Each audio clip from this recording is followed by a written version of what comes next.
Dragi sinodalni očetje, dragi bratje in sestre, ko danes dopoldne ponovno nadaljujemo z generalnimi skupščinami, vas želim povabiti, da posvetimo namen dnevne molitvene ure za spravo in mir na Bližnjem vzhodu.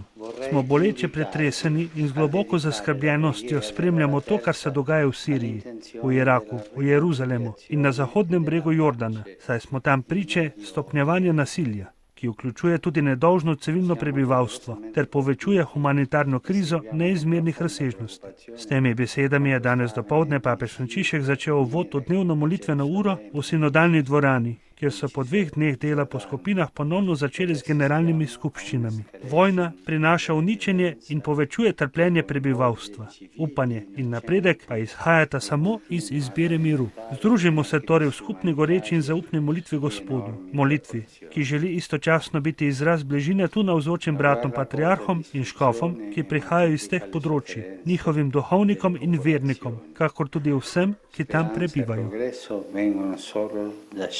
Pace.